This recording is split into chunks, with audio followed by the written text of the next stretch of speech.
بسم الله الرحمن الرحيم ألف لام را تلك آيات الكتاب وقرآن مبين ربما يود الذين كفروا لو كانوا مسلمين ذرهم يأكلوا ويتمتعوا ويلههم الأمل فسوف يعلمون وما أهلكنا من قرية إلا ولها كتاب معلوم ما تسبق من أمة أجلها وما يستأخرون وقالوا يا أيها الذي نزل عليه الذكر إنك لمجنون لو ما تأتينا بالملائكة إن كنت من الصادقين ما ننزل الملائكة إلا بالحق وما كانوا إذا منظرين إنا نحن نزلنا الذكر وإنا له لحافظون ولقد أرسلنا من قبلك في شيع الأولين وما يأتيهم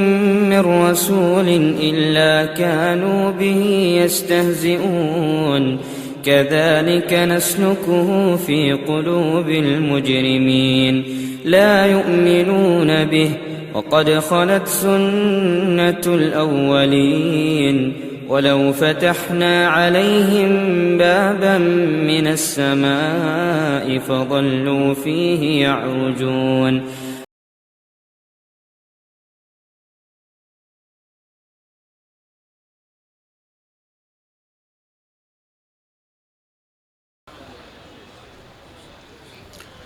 صوبائی جمعیت اہل حدیث راجستھان کی نائب امیر جناب حضرت مولانا اسماعیل سرواڑی سے میں التماس کروں گا کہ تشریف لائیں اور اپنے تاثرات پیش فرمائیں۔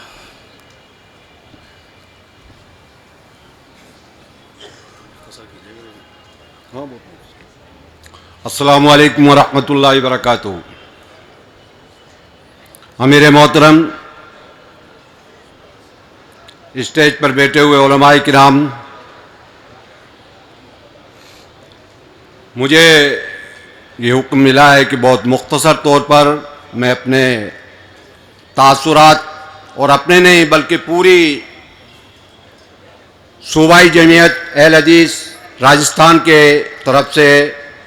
مبارکباد پیش کرتا ہوں مرکزی قیادت کو، اور خصوصیت کے ساتھ آپس میں جو ہماری غلط فہمیاں تھیں ان غلط فہمیوں کو جن حضرات نے بھی، جن علماء کرام نے بھی اپنی کوششوں سے دور کیا ہے، میں ان کو بھی مبارکباد دیتا ہوں۔ اور ہم نے یہ ثابت کیا ہے کہ ہم ایک دوسرے کے فریق نہیں ہیں، رفیق ہیں اور رفیق بن کر کے رہیں گے۔ اخیر میں ایک مرتبہ پھر میں یقین دلاتا ہوں پوری صوبائے راجستھان کی طرف سے کہ ہم مرکز کے ساتھ تعاون کرتے رہے ہیں اور ہمارا ہر قدم مرکز کے ساتھ رہے گا اور ہر ممکن تعاون مرکز کے ساتھ ہم کرتے رہیں گے۔ اخیر کے اندر میں مکرر مبارکباد دیتا ہوں مرکزی جمعیت کے امیر محترم کو، ناظم صاحب کو اور دیگر زعماء کو جنہوں نے اس عظیم الشان عنوان کا انتخاب کیا اور یہ عظیم الشان اجلاس کا انعقاد فرمایا۔ السلام علیکم ورحمۃ اللہ۔